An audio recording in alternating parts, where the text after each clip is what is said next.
जय मसीह की। मसीह में मेरे प्यारे भाई और बहनों, मैं आपका भाई सूरज हमेशा की तरह आप सभी को सत्य की खोज में स्वागत करता हूं। तो चलिए हम शुरू करते हैं हमारे आज के बाइबल अध्ययन।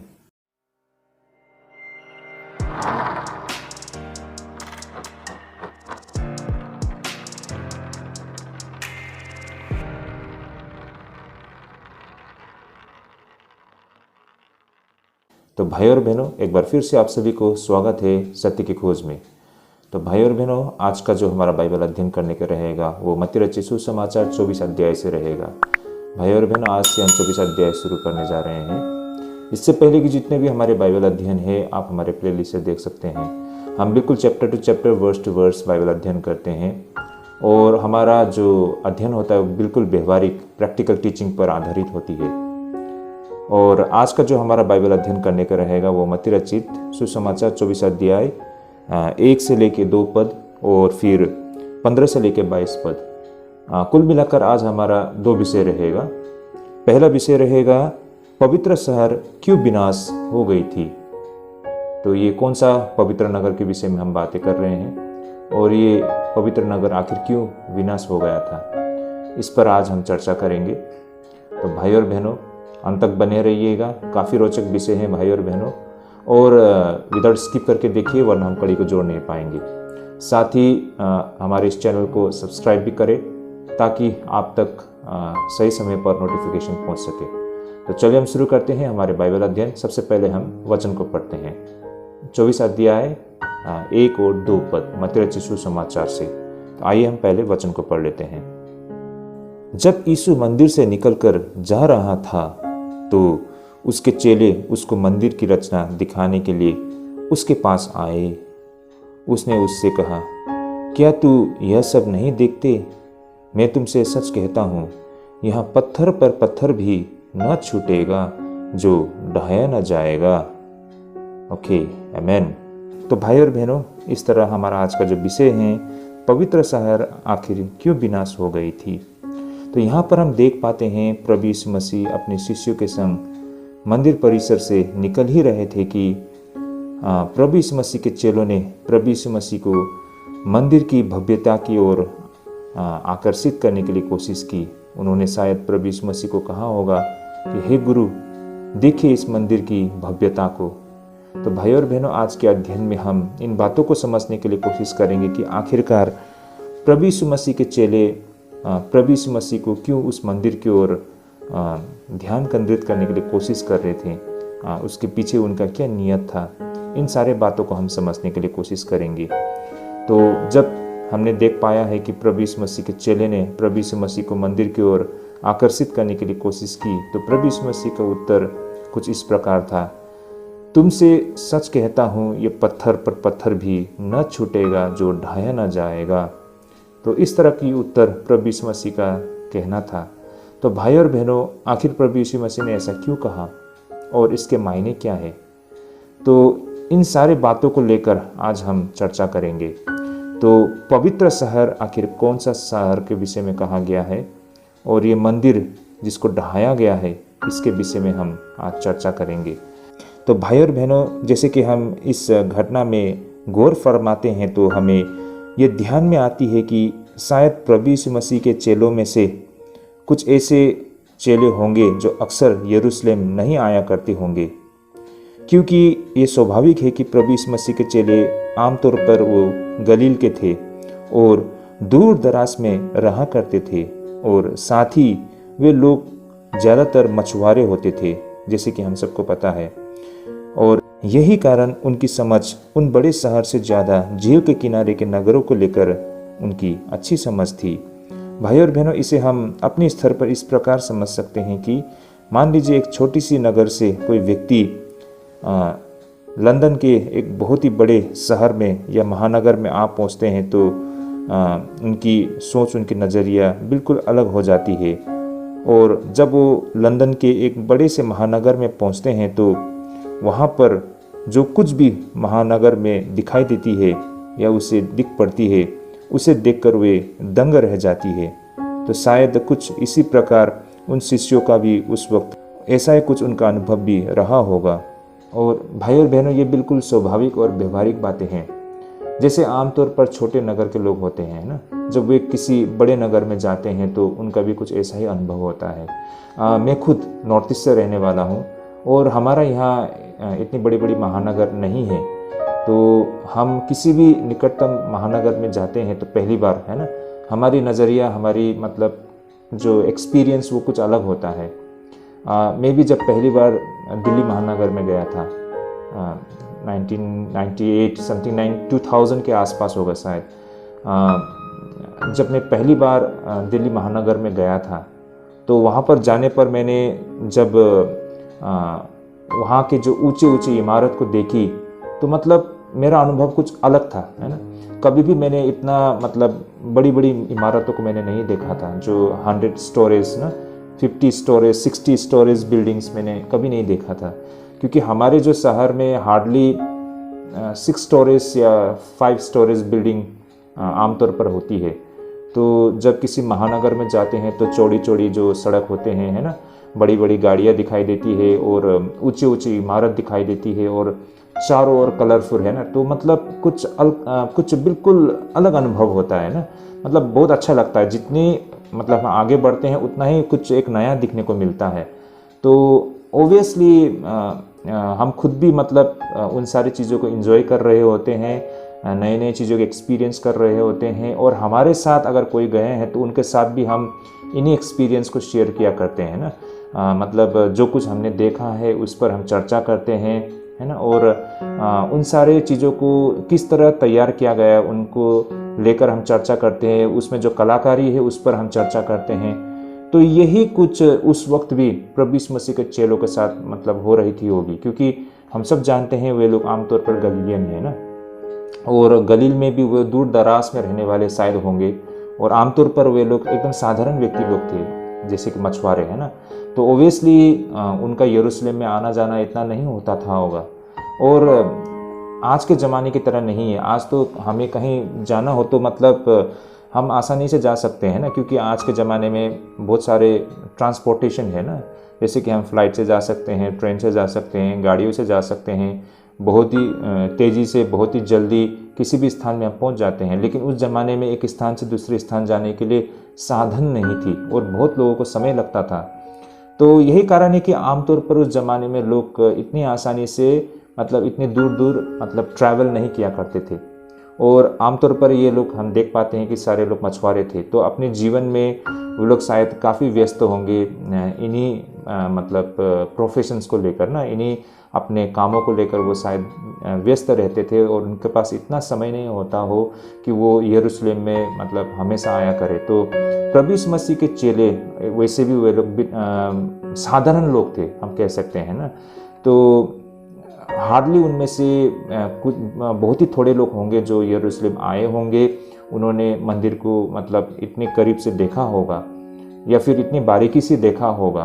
तो ओबियसली इतनी बड़ी मंदिर है तो हर बार आते हैं तो उनको कुछ नया दिखाई देता होगा। तो इन्हीं अनुभवों को वो लोग एक्सपीरियंस कर रहे थे, और इन्हीं सारी चीज़ों को वे मतलब अपने यीशु मसीह से भी कह रहे थे ना, कि देखिए गुरु कितना मतलब खूबसूरत है, कितना भव्य है। उनकी कलाकारी को शायद वो दिखाने के लिए मतलब प्रभु यीशु मसीह को उस पर मतलब नज़र करने के लिए वे लोग कुछ ऐसा कुछ कर रहे होंगे, उनकी एक्सपीरियंस को वो प्रभु यीशु मसीह के साथ शेयर कर रहे होंगे। तो ऐसा ही कुछ हमको यहाँ पर भी मतलब समझ में आती है भाई और बहनों। और अब यहाँ पर मंदिर ही क्यों, ऐसा इसलिए था कि प्राचीन दुनिया में मंदिर जैसा कुछ भी भव्य इमारत नहीं होती थी। इन बातों को भी हमें समझना होगा। जैसे कि आज के ज़माने में तो हमें मतलब हर किसी एक नए नए नगर में जाते हैं तो हमको कुछ बड़ी बड़ी इमारतें या फिर कुछ बड़ी बड़ी स्ट्रक्चर हमको दिखाई देती है ना। लेकिन उस ज़माने में तो दुनिया इतना डेवलप नहीं थी, है ना। तो उनके लिए जो सबसे बड़ा इमारत कहे तो उनके लिए वो मंदिर ही थी, है ना। और सबसे खूबसूरत और सबसे भव्य जो भी इमारत थी उनके लिए वो मंदिर ही थी। तो बेसिकली वो मंदिर सेंटर फॉर अट्रैक्शन थे उन लोगों के लिए ना, एक केंद्र बिंदु थे मंदिर। मतलब कहीं से भी आओ तो उनको मंदिर ही दिखाई देती थी ना, क्योंकि मंदिर इतनी विशाल थी, इतनी भव्य थी। और यही कारण है कि किसी के नज़रों से वो मतलब ओझल नहीं हो सकती थी जब कभी वो यरूशलेम में आते थे ना। मंदिर तो उनके लिए मतलब सबसे महत्वपूर्ण स्थान था, वो ना केंद्र बिंदु था। तो मंदिर में आने के लिए ही लोग दूर दूर से आया करते थे। तो ओबियसली मंदिर इतना विशाल भी था, इतना भव्य भी था, और इसकी जो डिज़ाइन थी, इसकी जो कलाकारी थी, मतलब वो देखने लायक थी। तो यही कारण लोगों के लिए मंदिर एक बहुत ही आकर्षण का केंद्र था भाई और बहनों। तो इस तरह भाई और बहनों, ये वाकई में भव्य इमारत था। उसे उस जमाने में लोग दूर दूर से मंदिर को देखने के लिए आया करते थे। इसे सियोन पर्वत के शिखर पर 1000 फुट वर्ग पर खोद कर बनाया गया था, और फिर इसके अंतिम छोर पर मंदिर यानी कि नाओस थी। आप सभी को याद हो भाई और बहनों, इससे पहले भी हमने इस पर विस्तार से चर्चा की थी कि नाओस किसे कहा जाता है। आमतौर पर जो मंदिर परिसर और मंदिर, इसमें बहुत बड़ी अंतर होती है। मंदिर परिसर वो होती है जो मंदिर में अलग अलग बरामदा होते हैं, जो अलग अलग वर्ग के लोगों के लिए होती है, और उसे वास्तव में हम मंदिर नहीं कह सकते हैं। मंदिर वो स्थान है जो बिल्कुल मंदिर परिसर के बिल्कुल पीछे होती है ना, जहाँ पर आराधना की जाती है, जहाँ पर अंदर वेदी होती है, पवित्र स्थान होती है, उसे ही आमतौर पर मंदिर कहा जाता है। आप लोग इन तस्वीरों में देख सकते हैं, है ना। इसी मंदिर को ही वास्तव में नाओस कहा जाता है। इसे सफ़ेद संगमरमर से बनाया गया था, जिस पर सोना चढ़ाया गया था, और यह धूप में इतना चमकता था कि एक व्यक्ति मुश्किल से इसे देख सकता था। भाई और बहनों, ये स्वाभाविक है ना। जिस इमारत को मार्बल से, है ना, संगमरमर की जो एकदम बढ़िया बढ़िया जो पत्थर से बनाया गया है ना, और जिसे सोने से ढका गया, जैसे कि हम सब जानते हैं पंजाब के जो स्वर्ण मंदिर होती है ना, जब उस पर धूप पड़ता है तो वो बहुत चमकता है। उसी प्रकार बिल्कुल यरूशलेम में भी जो मंदिर थे उसे सोने से ढका हुआ था। तो जब धूप उस पर पड़ती तो मतलब वो बहुत ही चमकदार होती थी, और आम लोगों के लिए मतलब ये खाली आंख से उसे देखना मतलब इतना आसान नहीं होती थी, तो इतना चमकीला होता, उसे मतलब यूं ही सीधे सीधे आंख से देख नहीं पाते थे ना, क्योंकि उस पर जब सूरज की रोशनी पड़ती तो वो बहुत ही चमकीला होती। तो बेसिकली मेरा कहने का मतलब ये है कि वो मंदिर मतलब लोगों को बहुत आकर्षित करती थी ना, वो बहुत खूबसूरत था। उस जमाने के मतलब हाई टेक चीज़ों को इस्तेमाल किया गया था। वहाँ पर जो मार्बल्स लगाया गया था, ऐसे बढ़िया बढ़िया पत्थरों से उसे बनाया गया था, उसे सोने से ढका गया था। और जो मंदिर थी, उस मंदिर को सियोन पर्वत पे, है ना, 1000 वर्ग की दायरे पर इसे बनाई गई थी। तो आप यहीं से अंदाज़ा लगा सकते हैं कि ये मंदिर कितनी बड़ी मंदिर होगी ना, मतलब आप इमेजिन कर सकते हैं। यही कारण ये मंदिर वैसे भी यहूदियों के लिए ये एक केंद्र बिंदु है, ऊपर से इतनी बड़ी और इतनी विशाल थी कि मतलब ओबियसली हर किसी को ये आकर्षित करती थी। ये बात को याद रखिए, ये मात्र यहूदियों के लिए सिर्फ नहीं बल्कि अन्य जातियों को भी ये मंदिर बहुत आकर्षित करती थी, और यही कारण लोग दूर दूर से इस मंदिर को देखने के लिए आया करते थे। इन बातों को हमें समझना होगा, साथ ही इन बातों को भी हमें समझना पड़ेगा कि उस जमाने में जो इंजीनियरिंग थी आज के इंजीनियर से कतई वो कम नहीं थे। हमें ऐसा लग सकता है कि उस जमाने के लोग में इतनी समझ, इतनी ज्ञान नहीं थी। ये हमारी गलतफहमी है भाई और बहनों। जितनी ज्ञान आज के लोगों में है उतनी ही ज्ञान हो सकता, इससे भी ज़्यादा ज्ञान उस जमाने के लोगों में होती थी। क्यों ऐसा कहते हैं भाई और बहनों हम? उनके पास कोई टेक्नोलॉजी नहीं थी, तब भी उन्होंने इतनी परफेक्ट जो स्ट्रक्चर, इतनी अच्छी अच्छी बिल्डिंग्स को बनाई थी। तो उनके साथ कोई मतलब औजार ना होते हुए भी, कोई उनके साथ मतलब इतनी फैसिलिटीज़ नहीं होते हुए भी इतनी विशाल मंदिर को इतनी परफेक्ट तरीके से उन्होंने तैयार किया। तो सोचिए वे लोग कितनी समझदार होंगे ना। उनके पास जो भी टेक्निक था वो परफेक्ट था। तो फ़र्क इतना है कि उस ज़माने और आज के समय में कि आज के ज़माने के लोग टेक्नोलॉजी को यूज़ करते हैं, उस ज़माने में इतनी एडवांस टेक्नोलॉजी नहीं थी। लेकिन जो ज्ञान है, जो बुद्धि है, वो उसमें कोई कम नहीं है। मैं तो इतना कहता हूँ कि आज के लोगों से भी उनमें ज़्यादा ज्ञान थी ना, क्योंकि उनके पास टेक्नोलॉजी ना होते हुए भी उन्होंने इतने विशाल स्ट्रक्चर को खड़ा किया था। तो इन बातों को भी हमें समझना पड़ेगा भाई और बहनों। तो इस तरह भाई और बहनों, इस पर्वत में बसा मंदिर और निचले शहर के बीच टायरोपियन की घाटी होती थी और इसे जोड़ने के लिए एक विशाल पुल भी वहां मौजूद थी। इस पुल के मेहराब की लंबाई 41.5 फीट थी और साथ ही ये मंदिर के क्षेत्र बड़ी सी बरामदे जैसे कि सोलोमन के बरामदे या फिर शाही बरामदे से घिरा पड़ा था। इन बरामदों को भी संगमरमर के ठोस टुकड़े एक ही टुकड़े में फाड़कर खंभों द्वारा सहारा देकर खड़ा किया गया था।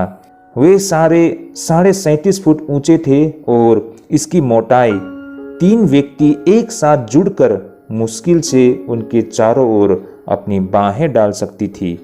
तो भाई और बहनों, जस्ट इमेजिन कीजिए ना, इस बिल्डिंग का, इस मंदिर का स्ट्रक्चर कितनी भव्य थी होगी। और इन बातों को भी हमें समझना पड़ेगा कि जिस जगह पर ये मंदिर खड़ा थी, उस स्ट्रक्चर को भी वास्तव में जो दाऊद का शहर यानी कि जो यरूशलेम था ना, उस शहर से काफी ऊपर ये जायोन पर्वत ना, सिने पर्वत थी और उस पर्वत में 1000 फीट ना, 1000 फीट मतलब 1000 फुट वर्ग में उस पहाड़ को काटकर वहां पर ये मंदिर के स्ट्रक्चर को तैयार किया गया था। और कहने का मतलब ऊपर मंदिर थी, नीचे आपको दाऊद का शहर है ना, यरूशलेम शहर को आपको दिखाई पड़ती है। और इस मंदिर में जो बड़े बड़े पत्थर होते हैं, कहा जाता है कि 100 टन के होते थे ना, 40 से 50 फुट लंबे है ना, 100 टन के इतने बड़े बड़े आकार के पत्थर होते थे। हम इमेजिन भी नहीं कर सकते हैं कि इतनी बड़ी बड़ी पत्थर को कैसे वहाँ तक पहुँचाया गया।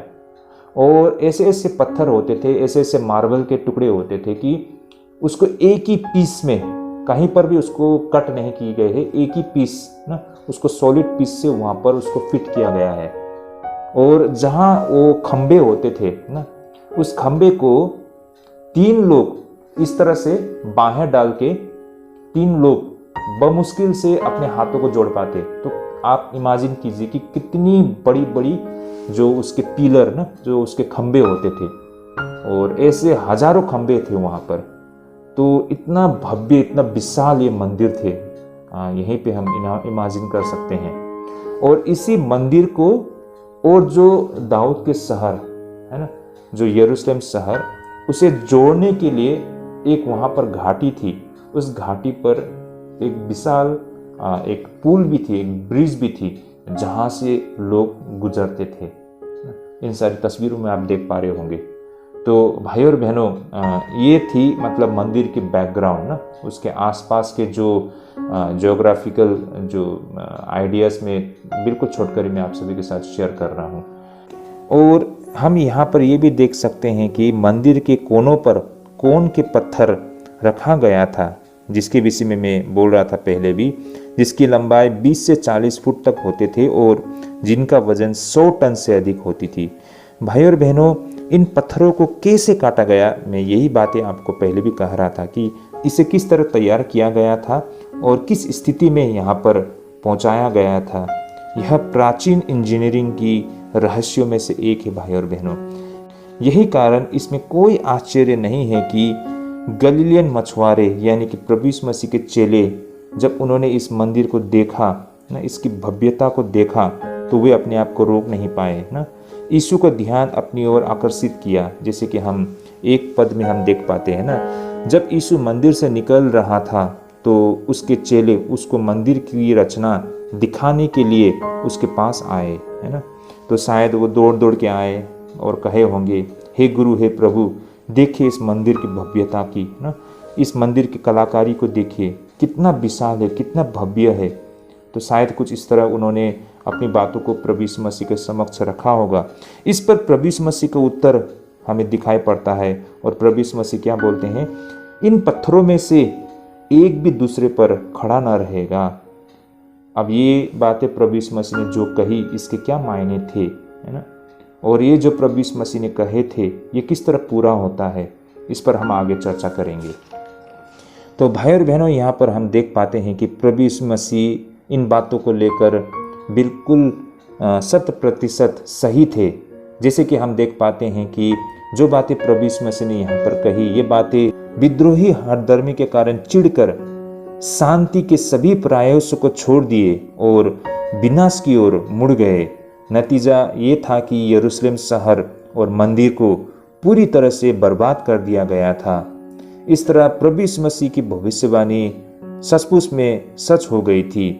यहाँ पर प्रभु यीशु मसीह भविष्यवाणी करते हैं और प्रभु यीशु मसीह अच्छी तरह जानते थे कि 70 ईस्वी में रोमियो ने यहूदियों के सत्ता की राजनीति की मार्ग केवल बड़ी मुसीबत की ओर ले जाएगी। मनुष्य हो या फिर राष्ट्र, जो कोई परमेश्वर के मार्ग पर नहीं चलेंगे वे आपदा की ओर बढ़ रहे होंगे। उसी तरह से जो कोई मनुष्य और राष्ट्र परमेश्वर के दर्शन को अस्वीकार करते हैं, वे भी अपने सपनों को चकनाचूर होते हुए देखेंगे। तो भाई और बहनों, यहाँ से ये सब बातें हमको समझ में आती है कि जो कोई व्यक्ति परमेश्वर के जो बुलावट को इनकार करते हैं, परमेश्वर के पुकार को अनसुना करते हैं और उसे अवहेलना करने का नतीजा कितना भयानक होता है, हमें यहाँ पर दिखाई पड़ती है ना। ये जो भव्य इमारत, किसने सोचा था होगा कि आगे जाके इस तरह से ये बिल्कुल नष्ट हो जाएगा, क्योंकि उनका ये विश्वास था कि वे लोग चुने हुए जाति है। इस मंदिर में परमेश्वर स्वयं वास करते हैं, इस मंदिर पर परमेश्वर की उपस्थिति है, तो ये मंदिर को कौन तोड़ सकता है ना। लेकिन 70 ईस्वी में ये मंदिर तबाह हो गई थी। उस दिन के बाद आज तक इस मंदिर को दोबारा खड़ा नहीं कर पाया है। ऐसा सुना जाता है कि जो रेड काल्फ ना, जो लाल कलर की जो बछड़ा होती है, वो लाल बछड़ा मतलब परफेक्ट ना, बिल्कुल प्योर लाल बछड़ा अगर उसे मिल जाए तो फिर मंदिर की दोबारा से इसे स्थापित करने का है ना, मंदिर का जो निर्माण करने का प्रक्रिया को शुरू किया जा सकता है। तो काफ़ी दिनों से या काफ़ी सालों से यहूदी लोग, इजरायली लोग लाल कलर के ना, बिल्कुल रेड काल्फ की मतलब तलाश में थे। अब कहा जाता है कि वो जो लाल बछड़ा उनको मिल गई है, और लाल बछड़े का मिलने का कारण इसका एक संदेश ये है कि अब मंदिर की प्रक्रिया जल्द ही शुरू होने जा रही है, क्योंकि मंदिर को शुद्धिकरण करने के लिए वो लाल बछड़े की आवश्यकता पड़ती है ना। और इतने दिन से उनको लाल बछड़ा तो मिला होगा या मिली थी, लेकिन वो परफेक्ट नहीं था, उसमें खोट था। तो यही कारण अंततः वो लाल बछड़ा मतलब रिजेक्ट हो जाती। लेकिन इस बार उन लोगों का कहना है कि इसमें पूरी संभावना है कि ये लाल बछड़ा मतलब बिल्कुल परफेक्ट है, जैसा वो चाहते हैं और विधि के तहत वो बिल्कुल परफेक्ट है। तो अगर ऐसा है तो वो कहते हैं कि मंदिर की दोबारा स्थापना की जा सकती है। आगे क्या होगा हम नहीं जानते हैं, इसके मायने क्या है हम नहीं जानते हैं, और इसके कोई वास्तविक मायने है भी नहीं है ये भी हम नहीं जानते हैं। लेकिन भाई और बहनों, इतना तो सही है कि पिछले 2000 साल से इन लोगों ने, यहूदी जाति ने बहुत ही ज़बरदस्त पनिशमेंट का मतलब सामना करना पड़ा था ना। उन लोग ने किस तरह प्रभु यीशु मसीह का विरोध किया था, स्वीकार किया थी उनकी पुकार को, उसका नतीजा हम यहाँ पर देख पाते हैं। तो प्रभु यीशु मसीह ने ये बातें जब कही और उसके बाद 40 साल बाद में 70 ईस्वी में ये मंदिर को इस तरह तबाह कर दी, जिसके विषय में हम अगले विषय में चर्चा करेंगे भाई और बहनों, विस्तार से हम इस पर चर्चा करेंगे। तो ये था हमारा आज का पहला विषय। तो इस तरह भाई और बहनों, आज के इस विषय से जो मुख्य बिंदु और जो सही लेसन हमने सीखा है वो इस प्रकार है भाई और बहनों की, मनुष्य हो या फिर राष्ट्र, जो कोई परमेश्वर के मार्ग पर नहीं चलेंगे वे आपदा की ओर बढ़ रहे हैं। तो भाई और बहनों, इस बात को हमने समझा है। कोई इंडिविजुअल व्यक्ति हो या कोई राष्ट्र हो, अगर वो परमेश्वर के मार्ग में नहीं बना रहता है तो उसका तबाह होना निश्चय ही है। ऐसा हमने इतिहास में कई बार देखा है ना। परमेश्वर ने ऐसे ऐसे राष्ट्र को खड़ा किया है, और जब जब वो राष्ट्र परमेश्वर के मार्ग में बना रहा है, वो राष्ट्र बहुत मतलब सक्सेसफुल हो गया था। जैसे कि हम देख पाते हैं स्वयं इजरायली लोग, है ना, जैसे कि उनको प्रभु ने किस तरह मिस्र देश से अगुवाई करके लेके आया और वो देश आगे जाके बहुत मतलब समृद्ध देश बन गया था। लेकिन आगे जाके उन लोगों ने परमेश्वर का मार्ग को छोड़ दिया और वे लोग तबाह हो गए। आगे जाके हमको पता है कि रोमियो ने परमेश्वर को ग्रहण किया, है ना, और रोम जो थे, है ना, जो रोम थे वो इतना मतलब ताकतवर हो गया कि उन्होंने संसार के आधे दुनिया को, आधे से भी ज़्यादा दुनिया को अपने कब्जे में ले लिया था, है ना। और जहाँ कहीं रोमी पहुँचे वहाँ सुसमाचार पहुँचा। लेकिन होता क्या है कि उन लोगों ने भी आखिरकार वही किया जो यहूदियों ने की, और उन्हें भी उन शक्तियों से, उन सामर्थ्यों से वंचित होना पड़ा, और उनसे वो सामर्थ्य, वो शक्ति सब कुछ ले लिया गया वापस। और हम देखते हैं अंत में जो रोम थे वो जितना था वो उतना ही बन के रह गया है। आज इतना छोटा सा शहर है ना, इतनी छोटी सी देश है रोम, जो पहले था और वैसा ही वो बन गया है। एक समय में वो सारे दुनिया पर वो राज करते थे। अगर हम हिस्ट्री पढ़ते हैं तो रोम लोग किस तरह ना आधे संसार पे वो कब्जा बनाए बैठे थे। ये तभी संभव था कि जब उन्होंने परमेश्वर को ग्रहण किया। तो इस तरह से रोमी लोग ने आधे विश्व को अपने कब्जे में लिया, तो उनके द्वारा सुसमाचार दूसरे तक भी पहुंचा। लेकिन उनकी गलतियों के कारण फिर उनसे वो सारे चीज़ छीन ली गई। आगे जाके परमेश्वर ने ब्रिटिश ना या फिर ब्रिटेन के द्वारा अपना कार्य करना शुरू किया।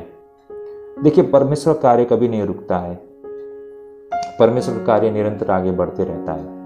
तो परमेश्वर ने अपना कार्य ब्रिटेन के द्वारा करना शुरू किया। ब्रिटेन इतना ताकतवर हो गया और ब्रिटेन ने फिर से एक बार सारे संसार को अपने कब्जे में ले लिया।